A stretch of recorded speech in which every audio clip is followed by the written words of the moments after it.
What's up, guys? Welcome back to another episode of Stroke of Genius. And today we have the Ryder Cup recap. You're getting 2 episodes in 1 week span, and there really is no better reason for it. Last episode, we talked about what we think would happen in the Ryder Cup. We previewed some of the matchups. We previewed the course. We previewed America. We previewed Europe, who was trending up, down, etc. We're going to kind of do the same thing today, but with a mindset of after the Ryder Cup, looking at some of the performances, looking at how the course played, looking at the matchups. What else are we going to do? Obviously, we're going to look at some numbers, kind of the deciding stats of why what happened. And then kind of a special talking point, if you will, at the end. I want to talk about one guy specifically. But let's just start with some opening thoughts. Bethpage is obviously billed as one of the hardest tracks in the world, especially in the country, but mainly in the world. And I want to talk about specifically with that, especially later in Finding the Line. But let's do a little short preview now. I want to talk about Keegan Bradley's choice of setup. Previously mentioned in the first episode, I had talked about it will be longer course. Obviously, he can't really change that. He can't change the distance of the holes, the par 3, 4s, 5s. He can't change that. But he can change how tall he wants the rough to be and how quick the greens and etc. and stuff like that about mainly how the course plays. And the way he did it, I didn't agree with, and a lot of people didn't agree with. It didn't play to the U.S. strength, and I'll get into that more in Finding the Line. But that's just fight the U.S. showed on Sunday specifically. That's really when they showed the only fight of the whole tournament. The fight the U.S. showed on Sunday is not motivating to me, but it's certainly a positive to take away. A lot of the guys on Sunday who showed up and took care of their matches are the guys who I was looking forward to doing so. And I'm not talking about guys necessarily like Scotty or Bryson or guys like that. I'm talking about like Ben Griffin, JJ Spawn, Cam Young, these guys who I think and foresee to be in multiple Ryder Cups in the next couple of years, especially Cam Young and Ben Griffin with their ability to putt. And Cam Young displayed his, not necessarily his use of course knowledge, but his use of intellect of getting around a course that he has a lot of experience on, if that makes sense. When a guy has played a course a couple times and he knows the ins and outs, he knows where to miss, he knows when he can attack, his use of that experience and that wisdom is a tool. And it definitely is a tool in a Ryder Cup and a tournament of that magnitude. And Cam Young used it really well. And I could tell that he had played there a bunch in watching his shots and where he chose to hit his shots and a lot of stuff like that. So Europe jumped ahead Friday, and they never really looked back. They were able to retain at 14 points about halfway through Sunday, which the U.S. lasted longer than I thought they would, so that's certainly a plus. And lastly is something that I'm not really seeing being talked about much, but it's something that I certainly felt leading up to the tournament, and I feel like the U.S. certainly could have motivated themselves better in a smarter way of doing so. Whereas you have quotes like Keegan, like, we're going to kick their ASS, or Bryson, like, this year's no joke. Obviously, we all saw that.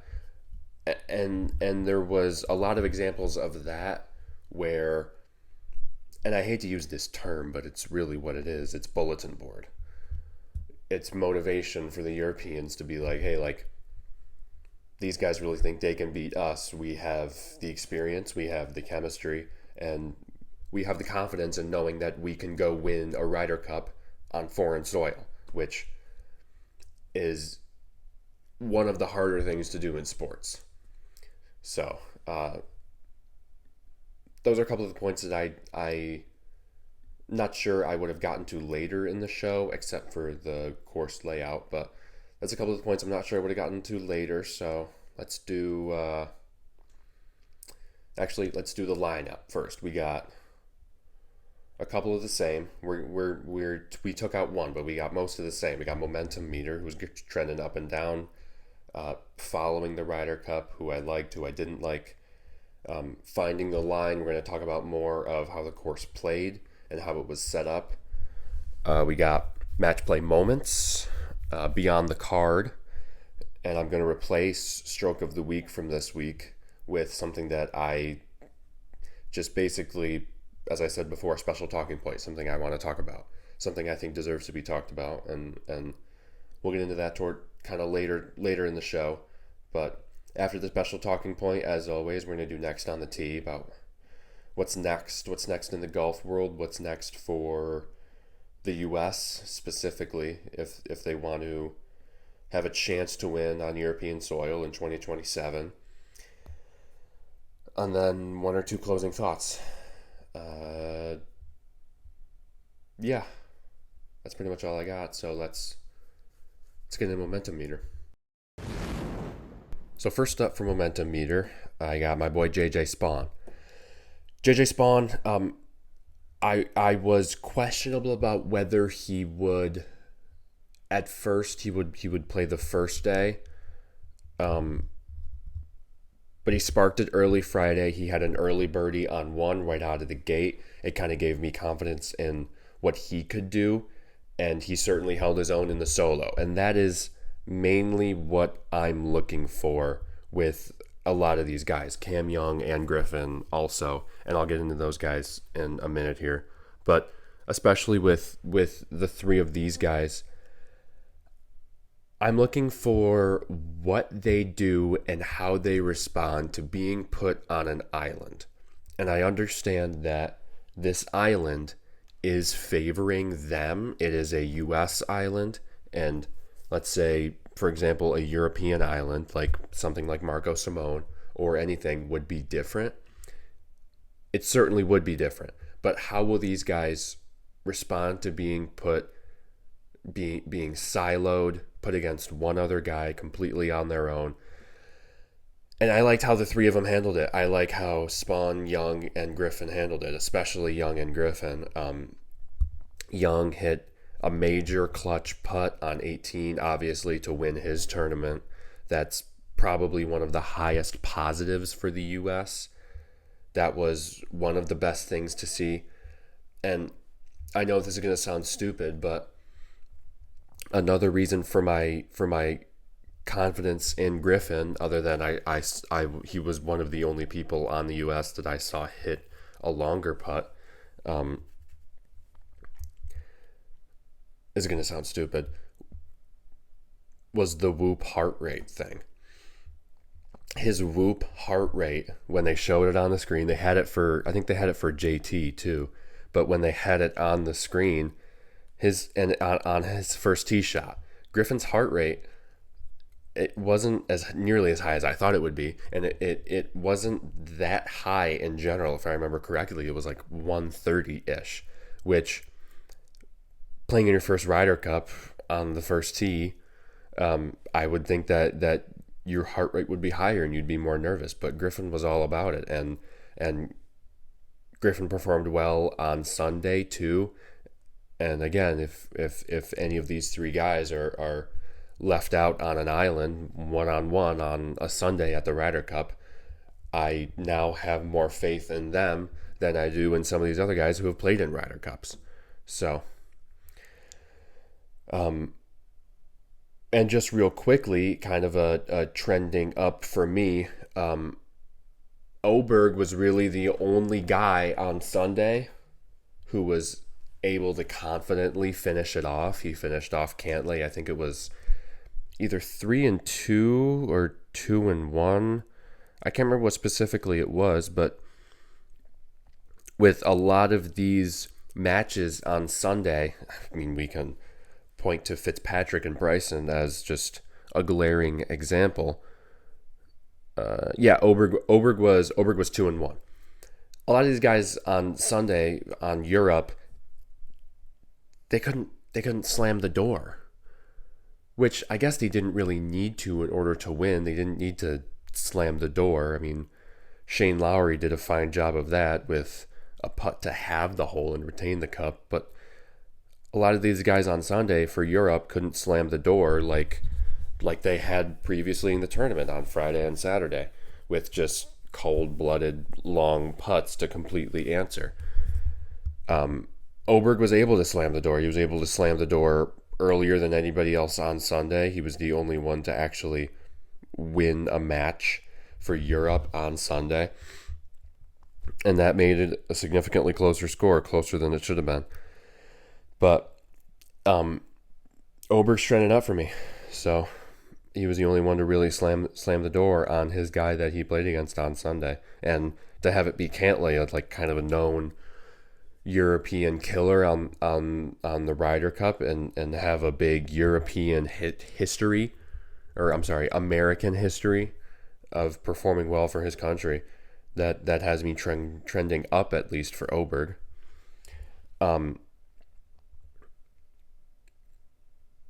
Another guy trending up for America, and I'm going to talk about him later, so I'm not going to get into him I'm only going to get into him a little bit right now. It has to be Bryson.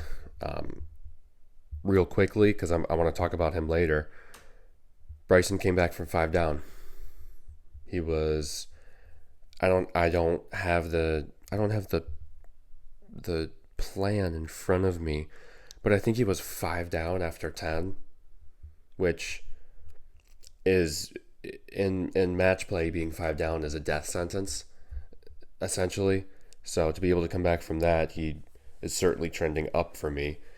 Let's get into trending down. U.S. putting.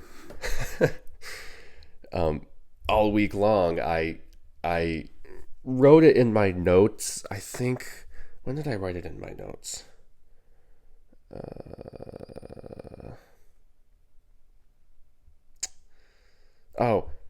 Saturday afternoon. It wasn't even on Sunday. It was Saturday afternoon. I wrote it in my notes, verbatim.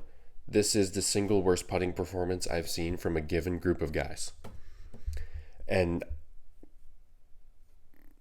I still stand behind that. It was one of the worst things I've ever seen.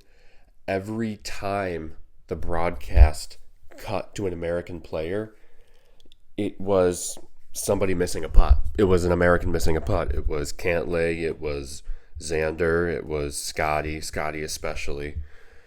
It was Sam Burns, unfortunately, who's supposed to be one of the best putters in the world, but at one point in the tournament was the worst putter out of the entire field. I talked about that in my short video, if you were able to catch that on our socials. But trending down, U.S. putting, awful. Another thing I want to talk about that, will I talk about it later? I can talk about it later, so I'll just get into it a little bit right now. Trending down was the pairings, specifically Harris, English, and Colin Morikawa. Running it back on Saturday was a bad optic for the team, for the country, and I'll get into it later, but that's all I have to say about that right now. And the U.S. team vibe overall, because of that pairing, and because of bad putting, because of stuff I'm going to talk about later, if I get to it, hopefully I will. There was no juice. And some of these guys, and I'll name them right now: Colin Morikawa, Harris English, to an extent Russell Henley, and there was another one too. I'll throw Sam Burns in there,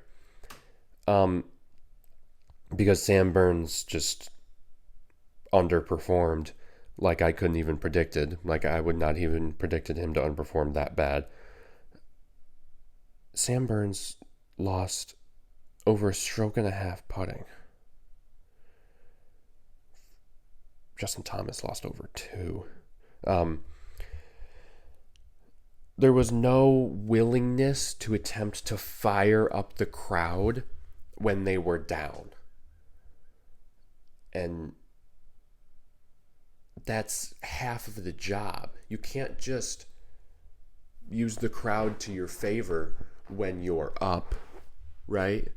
Like you have to be level-headed. Well, you can't be level-headed. You have to be higher-headed, but you have to be the same. You have to be the same amount of headed throughout the entire tournament, right? You have to be something good happens no matter what for your team. Fire up the crowd. It gets everybody excited. It's just what you do, especially when you're at an at-home Ryder Cup. It's just what you do. And a couple of these guys just aren't capable of it. And I'll use Bryson as an example again. Bryson hits a putt, whatever, to go from 4 down to 3 down. Turns around. Let's hear it. Gets everybody who was at that green into it. Like, let's go. Come on. Let's go. And some of these guys just don't have the moxie to do it. I hate saying that because I'm sitting here on a chair, but some of these guys just don't have the oomph to do it. So who else is trending up, trending down? I think that's all I wanted to do for momentum meter. So yeah, I want to get into finding the line. I want to talk about this course more because how Keegan Bradley set up this course should be, he should have to go to confession for a while for it. It should be a sin. So yeah, let's get into finding the line. So getting right into it here, the way that Keegan or I'm not quite sure if it's Keegan and a combination of something like the PGA of America or the USGA or something like that, but Keegan certainly has a say in it. Keegan Bradley, U.S. captain. First of all, a home Ryder Cup is an advantage for the home team for a couple of reasons. A, you have your home fans mostly. I mean, there was obviously some European fans there. It's going to happen at any sporting event, but you have your home fans. B, you're on your home time, like clock, like you don't have to go there and start adjusting to a different time zone, right? Apologies. And C, you're able to tailor the course how you want, which in essence I think might be the most important factor of the 3 I just named, because if you're aware of your team's advantage, and if they do have an advantage, which America did, if you're aware of your team's advantage, you can tailor the course so that advantage is exponential. It's multiplied for your team. I talked about the advantage the U.S. had in my pre-show. It was the distance off the tee. It's the shortening of the hole that they can provide while still being able to hit the fairway at an acceptable rate. That's how I viewed it, at least. A lot of their distance took away for the fact that they sometimes don't hit the fairway, which is fine. In essence, sometimes you're not going to hit the fairway, even if you don't go for power off the tee. But the way that Keegan set up this course is he had it. The main thing was the short rough. Bethpage usually has a lot longer rough than what you saw on TV. But he shortened the rough significantly. And why that is an issue is because now, with shorter rough, that is less consequence for not hitting the fairway. Which you might think, hey, if the U.S. doesn't hit the fairway and they always try and bomb it long, that's perfect. That's perfect for us, right? Like, we still shorten the hole. We're in shorter rough than is normally on the golf course, like that's awesome for us. But now Europe doesn't have to worry about not hitting the fairway. They don't care, right?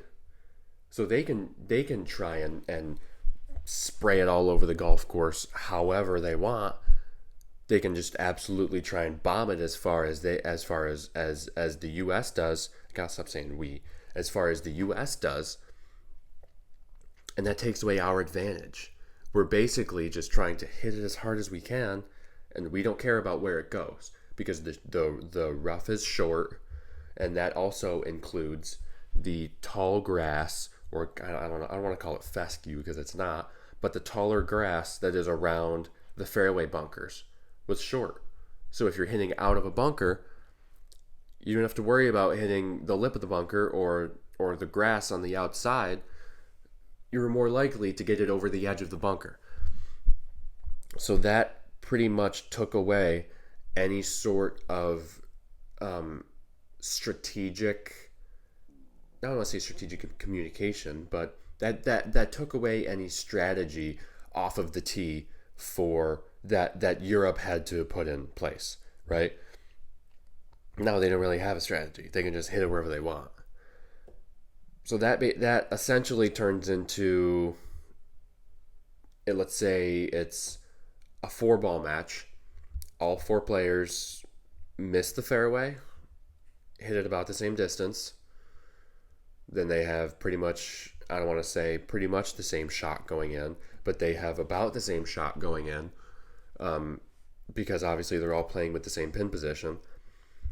And it really just becomes a putting contest. And that's what it came down to. And if I should remember to, that's what I'm looking at right now in the strokes gained.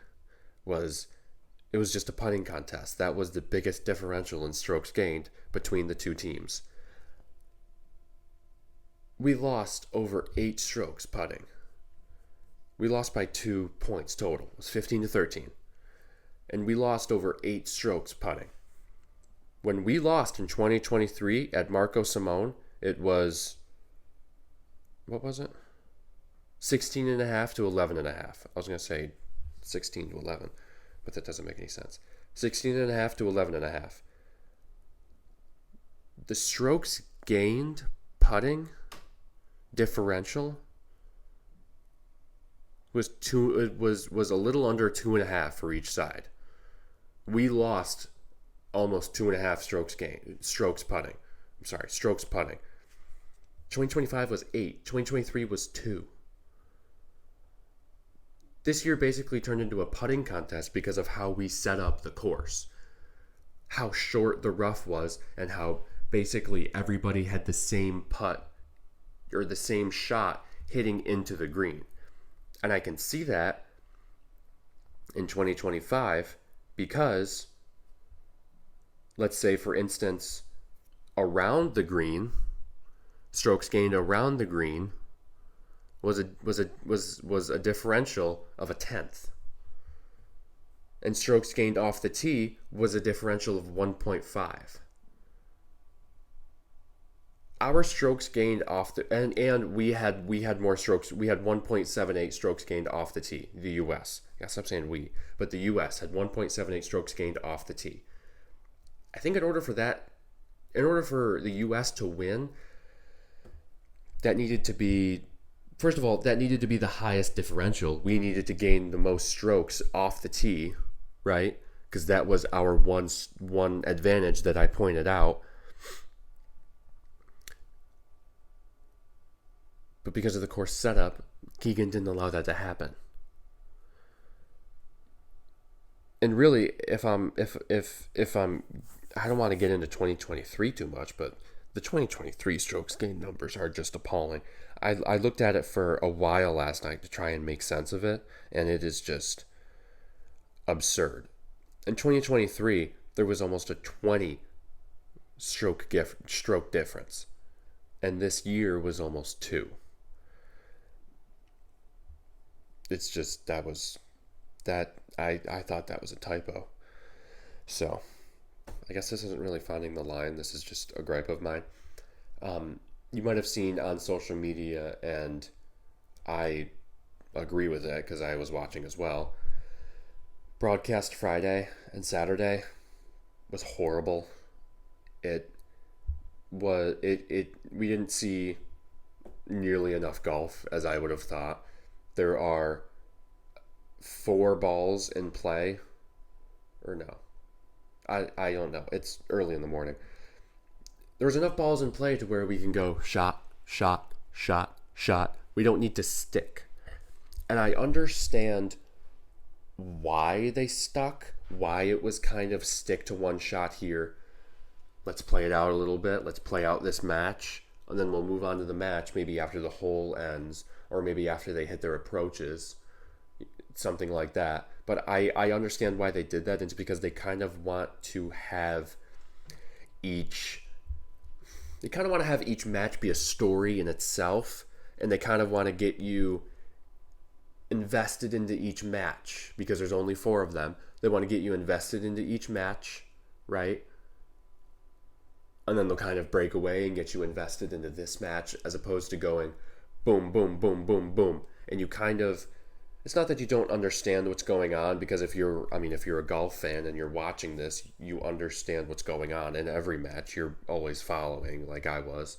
But they kind of want, that's my thought at least, is they want to get you invested in each match as if it were like its own separate story. Like, let's close the book here and we're going to go to this hole with this group of people. Like, that's what I thought they were doing. I didn't like that. I just want to see golf. I want to watch shots being hit. I want to see golf balls in the air. But I understand why they did that, to play devil's advocate. That wasn't really finding the line, but that was just something I wanted to talk about. But that's pretty much all I've got for finding the line. The way Keegan set up the course wasn't the main reason by any means the U.S. didn't take it home, but it was a larger reason. They didn't play into their advantage at an at-home Ryder Cup, and it cost them. It cost them. That's really all I have to say about it. So that's all I've got. Let's go to match play moments. So there's a couple things I want to get into for match play moments here. One of them I will start out with. I talked about it earlier, a little bit before, but the Morikawa English pairing. And initially on Friday, well, I think I said this in my preview, but I don't remember for sure. So I think I need to go back and see it, but I don't remember for sure. But I'm pretty sure I said something along the lines of, I don't really know who either of these guys are going to be paired with, so I'm going to pair them together. And apparently I should be Keegan Bradley, because that's exactly what he said to himself. And the tricky thing is if you pair them together, yes, that's fine, but who do you pair them against?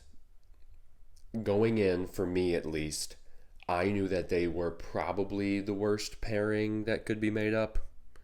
I went through it, and I was pretty sure I was correct in saying that, or in thinking that they, to me at least, were the worst pairing that could be made. But it's tricky because they're both established on the PGA Tour. You can't really sit either of them, right? They're both established guys. It's not like it's their first year in the spotlight on the PGA Tour. They were consistent throughout the year. They have been consistent in their careers.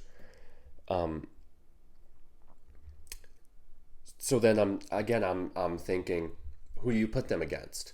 If they're one of the worst possible matchups, you put them against a matchup that they have the worst possible chance of winning against. Because, and that was, for people who aren't following, that was Tommy Fleetwood and Rory McIlroy. Because let's say you put, who's the best possible matchup you could have? Like, I was gonna say Sam Burns because he's the best putter, but he didn't putt like it. Let's say powerhouses Scotty Bryson. They were together, I think, Saturday afternoon, which I loved. Let's say Scotty Bryson. Let's say you put Scotty Bryson against Rory Tommy. There's no guarantee that Scotty Bryson win, right? Rory and Tommy are, from in my experience, some of the best European Ryder Cup players that I've ever seen and I've ever came across. So there's no guarantee that Scotty and Bryson win that matchup. So let's not waste them on something like that where there's no guarantee that they win on Friday. And I was all for this on Friday, honestly. Saturday's a different story. But I was all for this on Friday. Let's just waste Colin and Harris on Tommy and Rory. I don't want to say we were giving away a free point, but Tommy and Rory are the most likely pairing to win for Europe, regardless of who they play, in my opinion. So let's just put them against our worst guys. I liked that theory on Friday. What sucks for me is that following Friday, I kind of knew it would happen again on Saturday, and I didn't want it to happen because when you are down, what was it? I have it in my notes here. I said this a couple times. I said it in the short video I made that I mentioned earlier. I texted it to my dad. I texted it to my friend Sean. I was like, Friday's acceptable to do this. Friday's fine. You're giving away a point on Friday to two guys who are probably going to win a point anyway. You can't do that on Saturday. You can't go into Saturday down 3. Was it down 3? I think it was down 3. You can't go into Saturday down 3 and already give away a point. Like, you have to be competitive in all of the matches you play. I would have rather seen two rookies play Tommy and Rory. I don't know. Throw them out there. See what they got. You can't be giving away a point on Saturday when you're already down 3. And that, to me, is weak. It has bad optics on the U.S. team as a whole. It has bad optics on Keegan Bradley. And they're representing the country. Like, it's stupid to say it has bad optics on the country, but they're representing us. I don't know.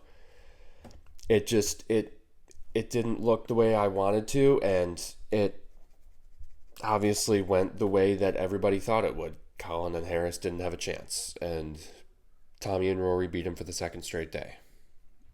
So, giving away a point on Saturday down 3 is just on the bottom of my list of things I'm very happy about. What else we got for match play? Sunday gave me hope, and there's a couple reasons why. And one of them is because I knew on Sunday we would have to take down said powers. We'd have to take down the guys for EU. Rahm, Rory, Tommy Fleetwood, Justin Rose. Justin Rose is just like an American killer.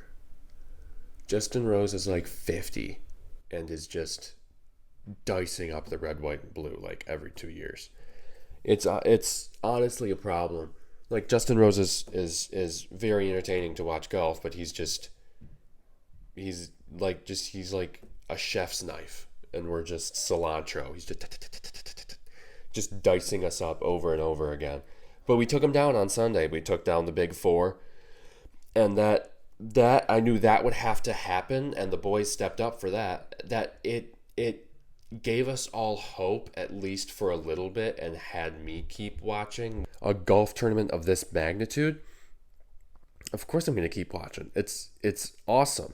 The moxie it took to take down the big 4 and not lose on any of those guys was certainly telling about the resilience of the US team. And I don't want to say, this is going to sound cope, but I don't want to say I'm excited for 2027 for that reason.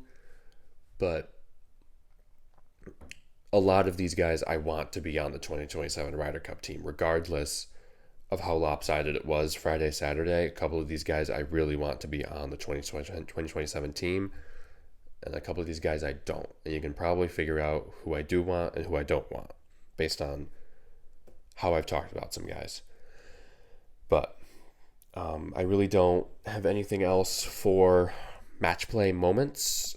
I really want to get into Beyond the Card because some of these numbers are extremely telling. And I'm just kind of, I don't want to say I'm going to kind of read them and not expand on them and let you decide how you feel about them, but a lot of these numbers are very telling, and you can probably deduct your own thoughts from those. So, yeah, we're going to get into, that's all I have for match play. We're going to get into Beyond the Card.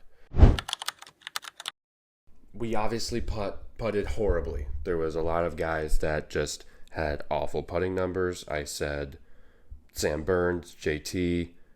I didn't even mention Schauffele was up there. I think I mentioned Schauffele missed putts, but I didn't mention Schauffele was up there. But I have to acknowledge how hard it is to win a golf tournament when the other team is just absolutely just putting their ASSs off. Like, I mentioned the strokes lost putting for the Americans, but strokes gained putting for the Europeans. Rose had over 3 strokes gained. Lowry over 2.8. Sepp Straka had 3.6. And numbers like that, it's hard to win a golf tournament when there is that many guys on the other side who are just answering to every shot you make, answering to every long putt you may hit, which for the Americans there weren't a lot of them, but whenever there was a long putt hit, one of those 3 guys or another European had an answer. And the best putting performance easily came from Justin Rose on Saturday afternoon, Saturday's 4 balls. Justin Rose had over 4.5 strokes gained putting on the field. And now, that seems like a lot, and it is a lot. It's almost unheard of in a Ryder Cup to have that. And I did some digging, and don't quote me on this, but I think that is the most strokes gained putting in a single round of a Ryder Cup since they started tracking it. I'm not sure. I think that's true. I'm not sure if that's positively accurate, but I believe that's true. And if that isn't true, then it has to be close, because a number like that is just an insane stat to say, especially in the magnitude of a tournament like a Ryder Cup.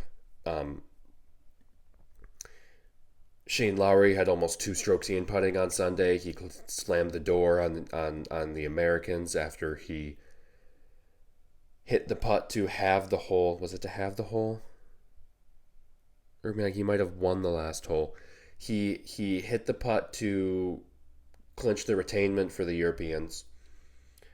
It's no surprise he had that dagger again. He gained almost 2 strokes putting. I mean, you got to look at some of these putting numbers for the Americans. Saturday morning, Xander lost almost 2 strokes putting. Friday morning, JT almost lost 2.5 strokes putting. What else did I have in here? Friday morning, Harris English lost over 1.5 strokes putting, and Sam Burns again Friday afternoon for Friday's 4 balls. 1.66 strokes lost putting. Keep saying strokes gained. 1.66 strokes lost putting. That's pretty much all I can say about that before I start getting annoyed. One thing I did think was interesting, it was 12 points to 8 points. America was flipping some of the boards. They were flipping some of the matches. It wasn't consistent, but they were showing signs of life. But however, you might think this is crazy, or maybe not. I thought it was kind of crazy. I thought it would be at least a little bit more than this. But the highest percentage of chance we had of winning, according to Data Golf, was only 9%. Which is weird. I thought it would have been more. I think we only needed one or two of the matches to flip. And I mean, they had to stay that way, which is another impossible feat in itself. But our best chances of winning on Sunday only got up to 9%, which is very telling about how close how close the Americans thought they might have been to, in reality, there really wasn't a chance. We had them strokes gained tee to green. We gained over 6.5 strokes gained tee to green. That is the entirety of the hole, excluding putting. That's everything except putting, which I've talked about the difference in putting. Certainly made up for that difference in tee to green for the Europeans. So, but again, looking at the numbers compared to 2023, it just is mind-boggling about how much of a crushing the Americans took at Marco Simone. I mean, though that stroke gain difference was almost 20 compared to 2. I said that before, but that's just it's worth saying again. I'm looking at my notes sheet here, and I don't think I have anything else on Beyond the Card. I mean, some of those numbers are just mind-boggling. So, yeah, I think that's all I have for Beyond the Card. We are not... I would have done Stroke of the Week Beyond the Card. We are not going to do Stroke of the Week. I want to do a special talking point instead that I think needs to be discussed for a couple minutes. That's it. So let's get to that. I'll just do some sort of screen wipe. I don't know. I don't really have a special talking point transition, so let's just do a screen wipe. I wanted to give a couple minutes to kind of read and expand about some of these notes I have on Bryson. It was evident throughout the tournament that, and there were a couple guys who came close, don't get me wrong, but it was evident throughout the tournament that he was really the only real American who matched Europe's passion. You could tell Europe came in and they wanted to win, obviously, but they were just overly motivated, and Bryson saw that. Bryson saw how well they were playing, and especially on Sunday, Bryson rose to the occasion. He came back down 5, like I said before, which is just unheard of in a Ryder Cup.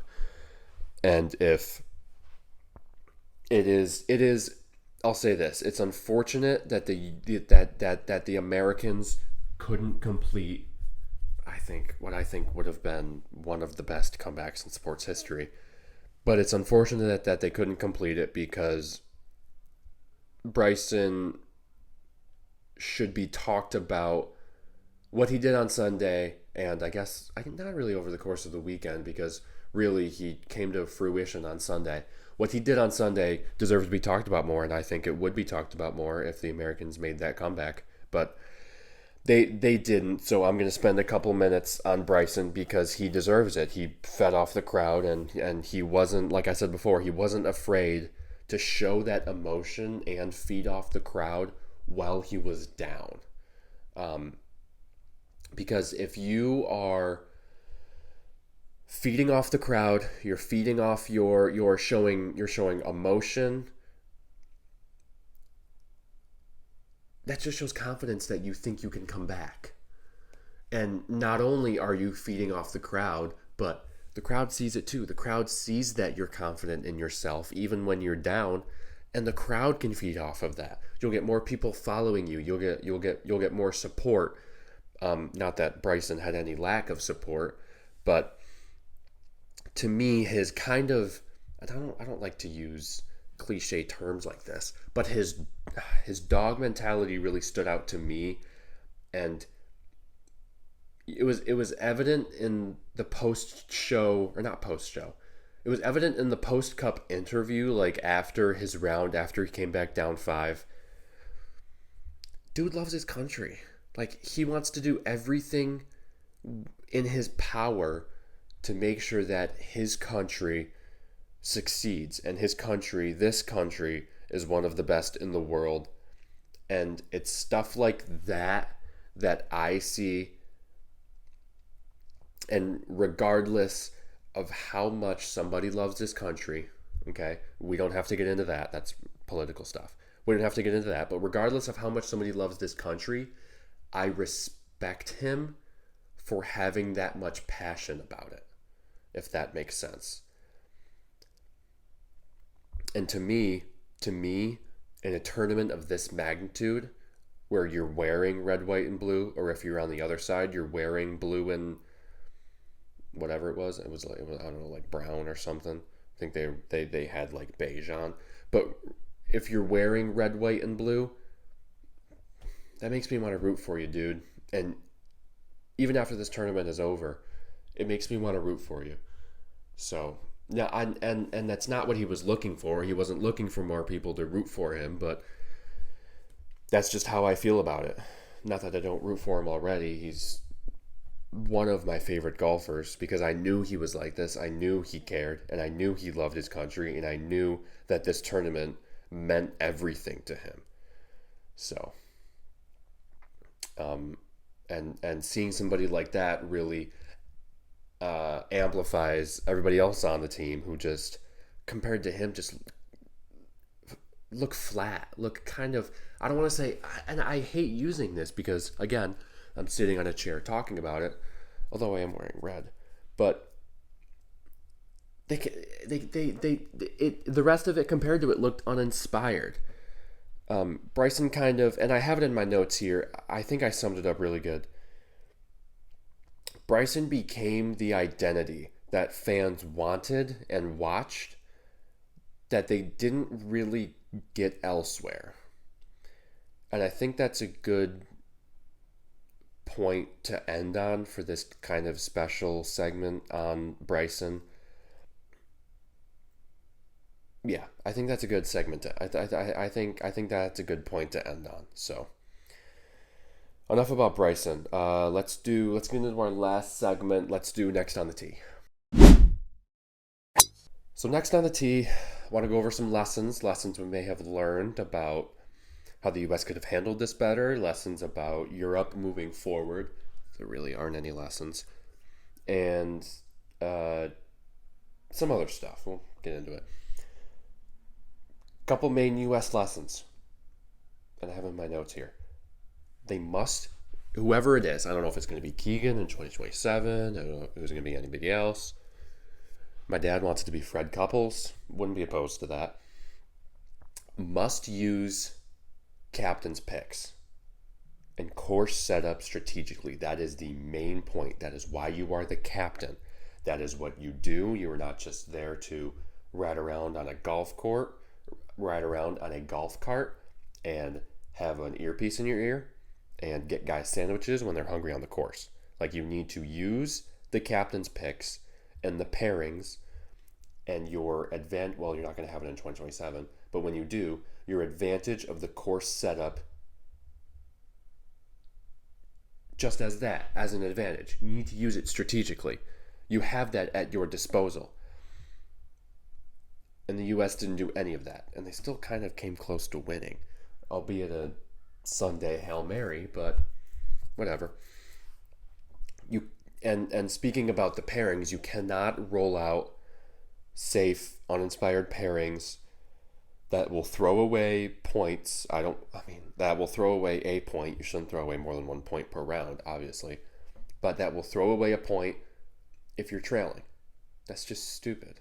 Like, that's like, I can't even think of like an analogy for that. It's just, I don't know, it's just stupid. And we need more guys, obviously, we need more guys with Bryson's edge and fire. And I don't want to say love for the country, but it is very evident that Bryson has a love for the country that, from what I saw, a lot of these guys may not have. And maybe I don't know. I don't know. I have something else to say, but I don't have to add that in. A couple points on Europe. This core is not going anywhere. Like, they are still going to be a problem in 2027. I imagine there'll be a problem even after that. This core of Rory, Rahm, Oberg, Fitzpatrick, Hovland, if he's able to stay healthy, I hope he is. Tommy, like there's so many guys that I'm forgetting. Tyrrell Hatton. There's so many guys that I'm obviously even forgetting. Like, it's not even a core, because a core is would be like 4 guys out of the 12. Is it 13? I have trouble remembering that. But it's not even a core. It's the entire team. The entire team is not going anywhere, at least in my opinion, I think. If they didn't go anywhere from 2023 to 2025, they're still going to be the best in the world for the next 3 years, 4 years. And even if at the time of picking the Ryder Cup, they aren't the best in the world, Luke Donald is going to pick them anyway because he's a good captain. The culture of the chemistry and the culture of the passion was one of the main differences between these two teams, and that is a main reason why Europe won, I think, anyway. The Europe got to 14 to retain. The U.S. never found their putters, and Bethpage kind of became a showcase for passion versus flatness, I guess is the best way that I can think of to put it. And Bryson kind of stood alone as the heartbeat of this U.S. team. But one man really can't win the Ryder Cup. So those 2 points are really what it comes down to for these two teams. And I'm excited to see. I'm excited for 2027. I hope this U.S. team looks different. I hope some guys are left off. I hope some other guys, I imagine some other Americans will rise to fruition in these next 2 years that will be potential players for 2027. But if I had to pick some of these guys to return in 2027, I might pick half the team. And I can get into that later, I guess. I can probably get into that in future episodes, but I'd probably pick half the team. Maybe a little more, maybe 1 or 2 more, but I would definitely leave some guys off. But overall, it was a great Ryder Cup. It kept until almost the very end, regardless of what some people may have thought. And even though the Americans lost, watching Europe play golf is a treat, because the Europeans, obviously, I can say they're amazing. They won the Ryder Cup, but they are just, this team is a joy to watch. And I can't say the same about the Americans, and that is really telling. So that's pretty much all I've got. If you like this video, please like the video, but also check out our Afterthoughts YouTube. We got a bunch of different content. Baseball, MLB postseason's coming up. We got content on that. We always got football content. We got NFL, constant NFL from Ryan and James. Follow our socials, TikTok, Instagram, YouTube. We're always posting short stuff. We're always posting stuff you can interact with, stuff that'll engage you guys, so that's good. And yeah, stay tuned for the next episode of Stroke of Genius. I'll see you guys later.